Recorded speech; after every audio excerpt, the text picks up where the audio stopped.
यहाँ पर हम 3 कहानियाँ हैं, एक एक करके उनको आपके सामने पेश करते हैं। पहली कहानी है अभागा। सुबह से यहाँ बैठे बैठे दोपहर हो चली, कोई नहीं आया तो काम पर ले जाता। मजदूरी मिल जाती तो शाम को आटा सब्जी घर ले जाता, शायद कोई अब भी आ जाए। ये सोचकर दीवार के साए में बोरी बिछाकर लेट गया कि आंख लग गई। देखा कई लोगों ने चारों तरफ से घेर रखा है। कुछ बोलता उससे पहले वो लोग बनवारी को उठाकर अपने साथ ले गए। बादलों को चीरते तारों की जगमग को पार कर घने अंधेरे में जा पहुँचे। अंधेरा इतना घना था कि यहाँ कुछ नज़र नहीं आता था। बनवारी चीखा रोया फरियाद की, पर वहाँ किसी ने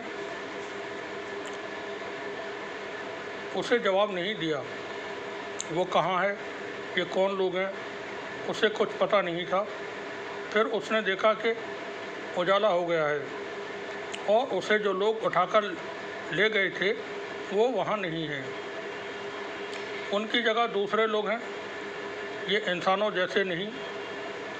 उनकी लाल लाल आंखें बाहर को निकली हुई थी, बड़े बड़े दांत थे, जिस्म पर घने बाल थे। ये लोग अब इसे अपने साथ कहीं ले चले। दम सीने में घुटा जा रहा था, हाथ पैर अपनी जगह से हिल नहीं सकते थे। बोलना चाहता था पर आवाज़ नहीं निकल रही थी। ये लोग बनवारी को लेकर एक महल में पहुँचे, जहाँ हर कोई इन्हीं के जैसा खौफनाक था। महल में पहुँचने पर बनवारी को एक व्यक्ति के सामने पेश किया। वो व्यक्ति ऊंचे स्थान पर बैठा था। बनवारी को देखकर वो व्यक्ति बहुत ऊंची और भारी आवाज़ में बोला, हाँ यही है वो जिसकी बलि देनी है। उसकी ये बात सुनकर बनवारी की चीख निकल गई। धूप अब उसके पूरे शरीर पर आ रही थी। हड़बड़ाकर उठा और घर की तरफ चल दिया अभागा।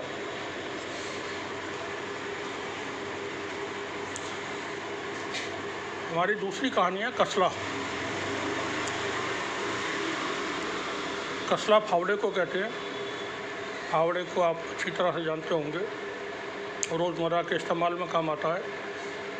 तो दूसरी कहानी का उन्वान है कसला।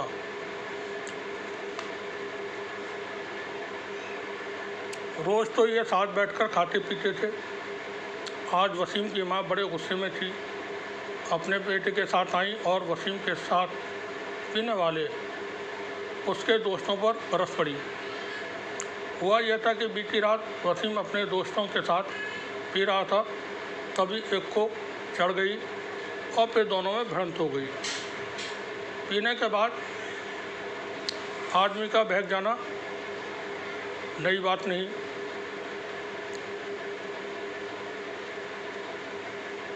बात बढ़ी और हाथापाई हो गई।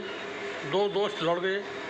लड़ाई की वजह कोई नहीं थी, बस एक ने ज़्यादा पी ली थी तो चढ़ गई थी। पहले गिरेबान पकड़ा पकड़ी हुई, फिर पटखा पटकी। लाला ने दोनों को अलग किया, अपने अपने घर भेज दिया। अब वसीम की माँ वसीम और अपने दूसरे बेटों के साथ यहाँ आकर बनवारी को कोस रही हैं। पी के लड़े थे तो ऐसे में बनवारी ने कहीं कह दिया था कि कसला लाओ, कटुए के टुकड़े करके गाड़ दूंगा। वसीम का भाई बहुत गुस्से में था, कह रहा था तू कसला की बात करता है, हम असला से भून देंगे। पी के लड़े थे। कसला और असला तक बात पहुंच गई।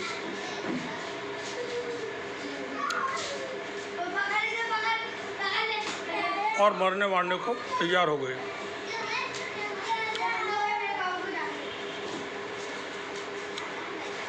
हमारी एक और कहानी है वसूली।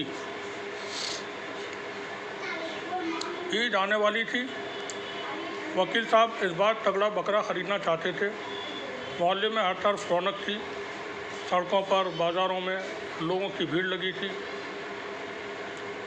शीशे पर सरकार और सामने तख्ती लगी हुई थी SDM। एक गाड़ी बच्चे की स्कूटी से टकरा गई। एक्सीडेंट की वजह से सड़क पर चल रहे कुछ लोग गाड़ी के आसपास जमा हो गए। गाड़ी में SDM साहब पीछे की सीट पर टेक लगाए आराम से बैठे थे। गाड़ी की खिड़की खुली, उसमें से साहब का अर्दली बाहर निकला।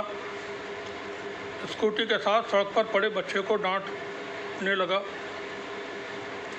देख कर नहीं चलते हो, ज़रा ज़रा से बच्चों को बाइक देकर सड़कों पर बवाल करने के लिए छोड़ देते हैं।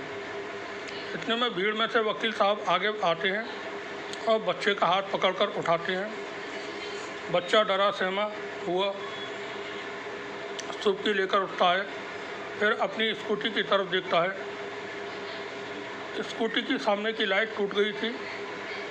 बच्चे को ज़्यादा चोट नहीं लगी थी, बस कोहनियाँ घिसट गई थी जिसमें से खून बह रहा था। वकील साहब बच्चे को स्कूटी पकड़ाते हैं और घर जाने के लिए भेज देते हैं। SDM साहब का अर्दली खड़ा बड़बड़ा रहा था। तो वकील साहब कहते हैं कि छोड़ो, बच्चा था। वैसे बच्चे की कोई गलती नहीं थी। SDM साहब भी वहाँ से चले जाते हैं। फिर 2 दिन बाद नगर निगम की पूरी टीम बुलडोज़र लिए वकील साहब के घर पहुँच जाती है। SDM साहब साथ में थे। वकील साहब को बुलाया जाता है। SDM साहब बताते हैं कि वकील साहब, आपने सरकारी ज़मीन पर अवैध निर्माण कर कब्जा किया हुआ है। बुलडोज़र आगे बढ़ता है और गिरा देता है वकील साहब के सीने को, तोड़ देता है दीवार को। कुर्बानी का बकरा अभी हज़म भी नहीं हुआ था, तो उससे पहले ही वकील साहब से वसूली कर ली गई।